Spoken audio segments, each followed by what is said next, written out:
I tested 6 video models to see which of them could handle emotion and micro expressions the best, and by the end of this video I'll show you which prompts I use, which model performed the best, and what I learned from doing this experiment.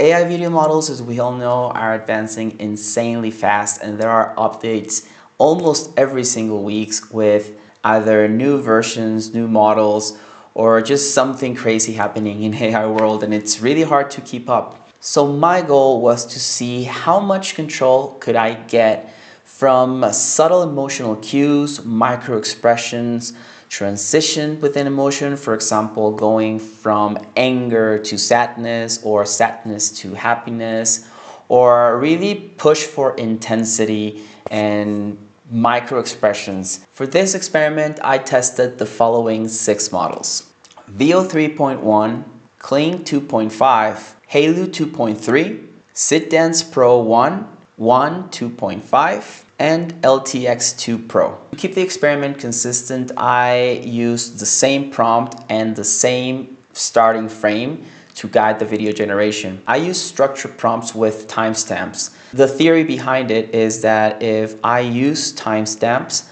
I would be able to better control the action and the subtleties of the emotion more accurately. So as I mentioned, I started off with a base image still. And I truly believe stills are 50% of the job.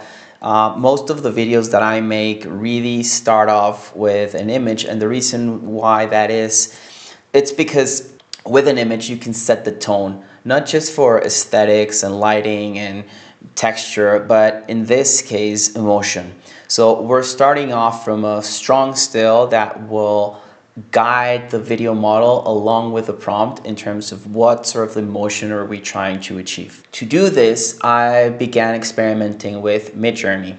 And I mean, Midjourney is an amazing tool. I've used it for at least a year and a half, 2 years now, since it was still in Discord. And it's come a long ways, but more and more I keep gravitating towards to Citreme. And the reason why I keep coming back to Citreme is because it has amazing prompt adherence, which means I can get very granular and really fine-tune my prompt to get exactly what I want out of the image. If you are interested in knowing more about how to prompt for cinematic stills like the ones that I did for this experiment, let me know in the comments so I know I can make a video on that later. So this video is sponsored by myself, but if you'd like to support my channel and would like to get a 40% discount using Freepik on the annual subscription, you can use my discount referral code right here, or you can click on the link in the description.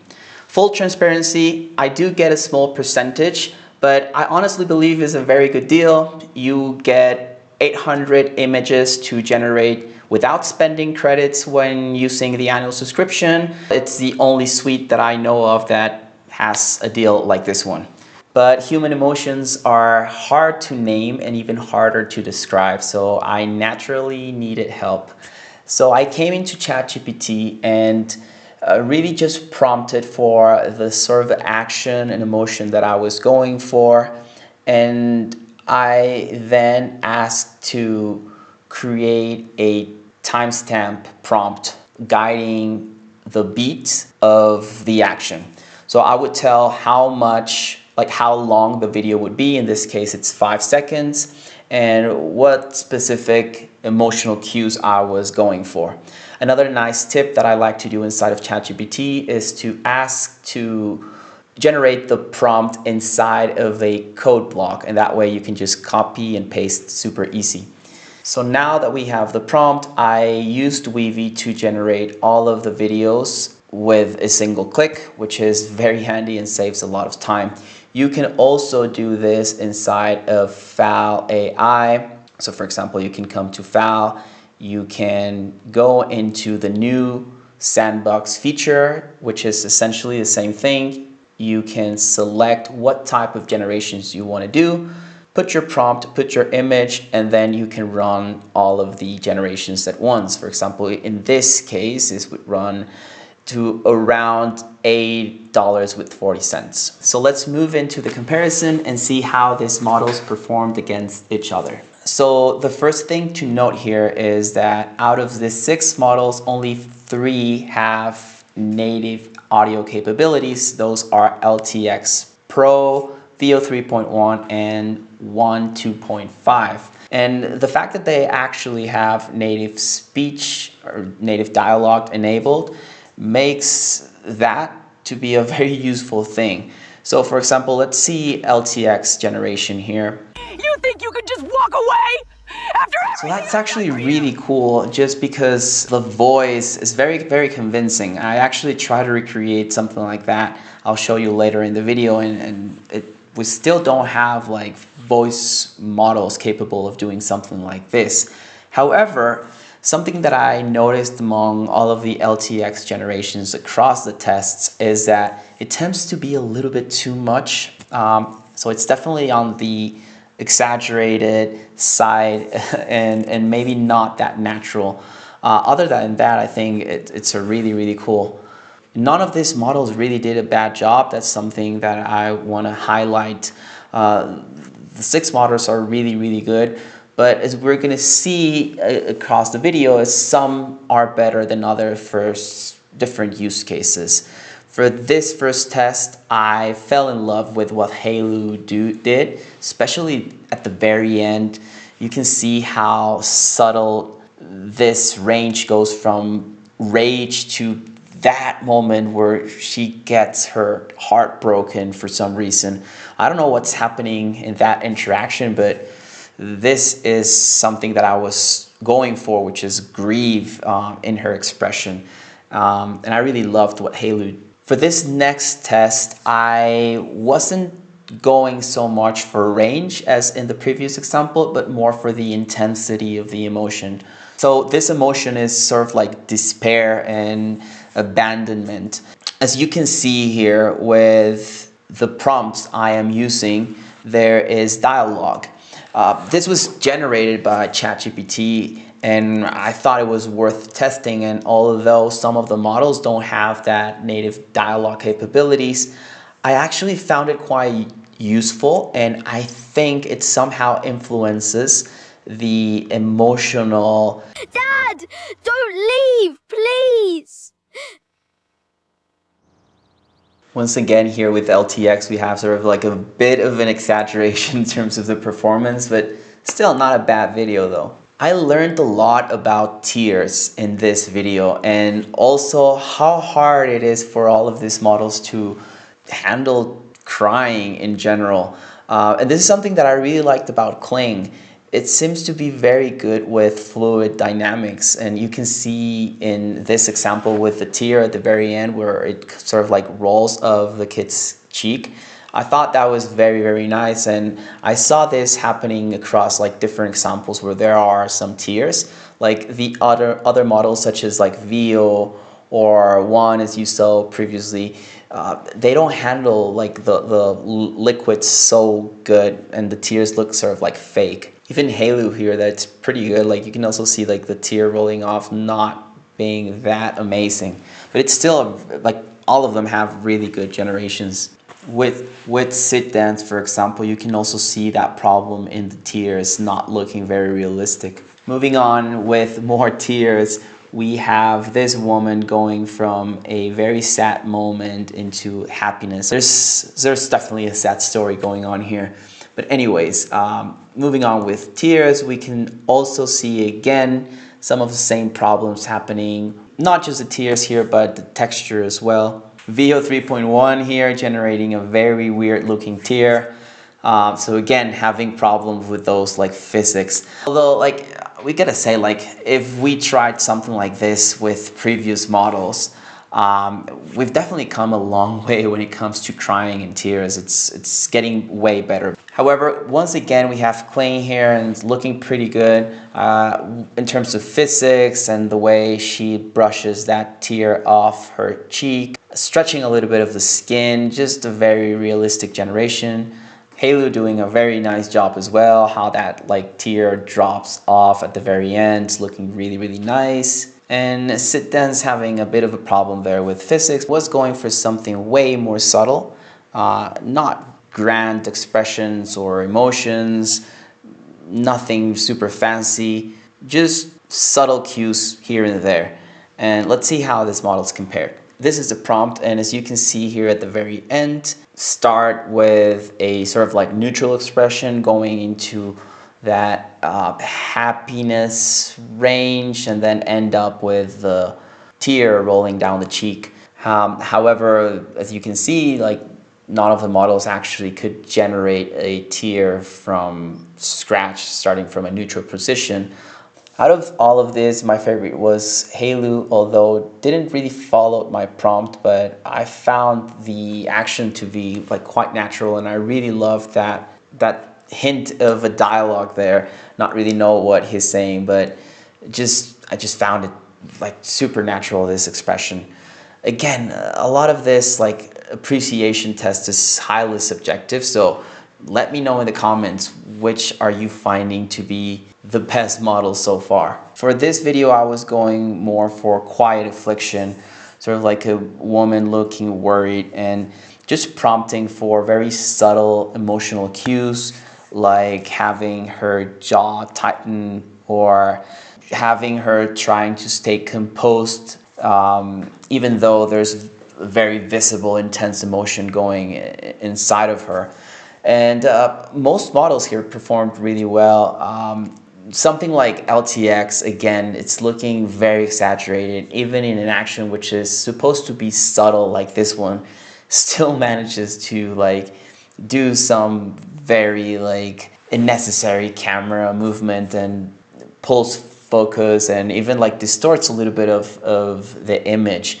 So that sort of like goes to tell like maybe LTX has its place if you're trying to do a very highly dynamic scene, but if you're trying to do something more subtle like this one, again, Hailuo, Kling, even Seedance are performing quite strong with stuff like that. And by this point, I actually decided to drop one of the models. The model that I dropped was 1.2.5, and the reason why I made this decision was because I found it to be not as comparable with VO 3.1 or LTX Pro.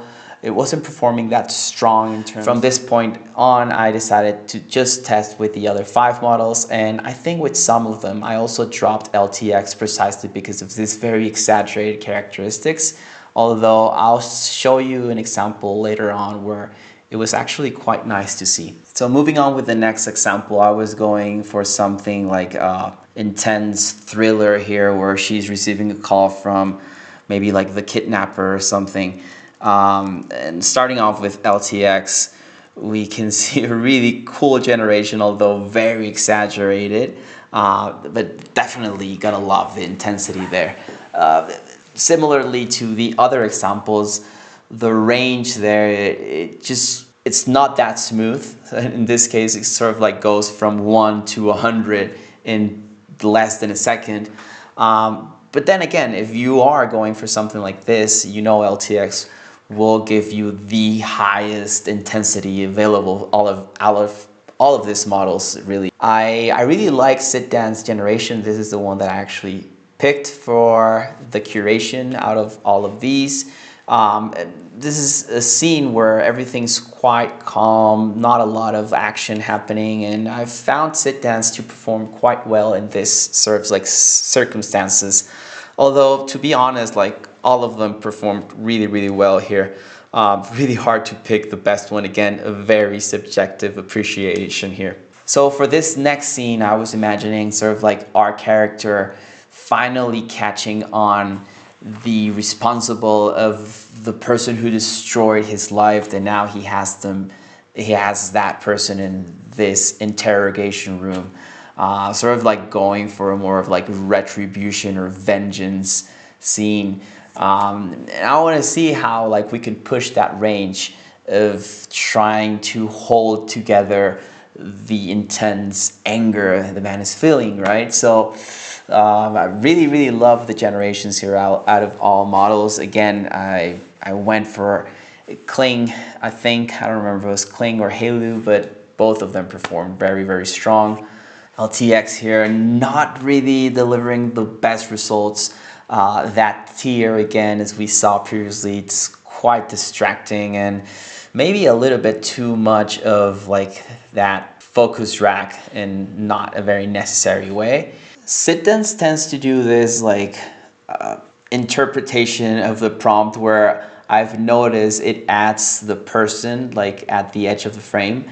This is just something that I've seen it do, as well as VO 3.1. They both seem to do that. So just something to consider whenever you're using these models and you're trying to hint at someone off camera. It might be worth to specifying in the prompt that no other person is visible. Now moving on, this next one was very interesting. I was going more for a horror scene here. That typical shot where you don't see what the character is looking at and yet you know something very menacing is happening. Hello? This was really good. I don't necessarily love the beginning of the shot, and again, very similar to the previous examples, it just changes too fast for my liking. Although that scream at the end, that was really cool. And this one was a nice example of like the differences in how, for example, something like Seedance behaves in a more calmer and like not chaotic way versus we already saw LTX being quite aggressive with its interpretation of the prompt. But overall, like very interesting example here. And then finally, we have our man with sort of like another bittersweet moment of resignation. Perhaps he is saying farewell to a loved one. That was what I was going for. By now, we've learned that perhaps for this particular prompt, LTX is not needed. So I decided to leave LTX out of this one and just focus on VO3, Seedance, Hailuo, and Kling. Overall, really nice generations out, the four of them. For me at least, in this particular example of testing human emotions, I would place Kling 2.5 as my top go-to model whenever I'm trying to work with very subtle emotional cues. Very closely followed by Hailuo in second place. And lastly, I would choose Seedance Pro or Seedance 1 Pro, which I also think it's an amazing model, but then again, maybe for more calmer scenes. So we've reached the end of this video and this experiment, and we have this question now we need to answer: can AI truly feel human? Well, as you've seen across all of these experiments, definitely not right now.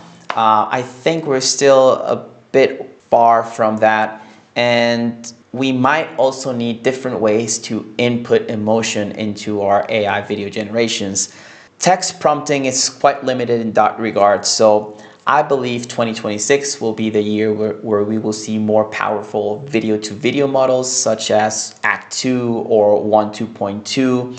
But the more we move into that area, I'm expecting we'll see some very interesting ideas there of allowing human actors to maybe train their own particular way of conveying expressions and emotions and being able to use Laura-like models in that way. Or perhaps we'll be able to have video generated from both image and voice input. That would be something really, really cool. So yeah, we're still quite away from making AI look human, but it's also pretty crazy to think that a year ago, like year and a half maybe at the most, we were getting this results with AI video. And now we're discussing about if something like this looks real or if the tier looks realistic enough. So I'm very excited about the possibilities and what we will see in the next 6 months. But in the end, AI isn't about the technical output. Emotion can't live in a single AI model or in none of them. Emotion comes from us. The way we use AI tools to tell better stories, well, that's the ultimate goal here. At least that is for me, and I know for many of you as well. My name is Christian. I hope you enjoyed this video, and I'll see you in the next one.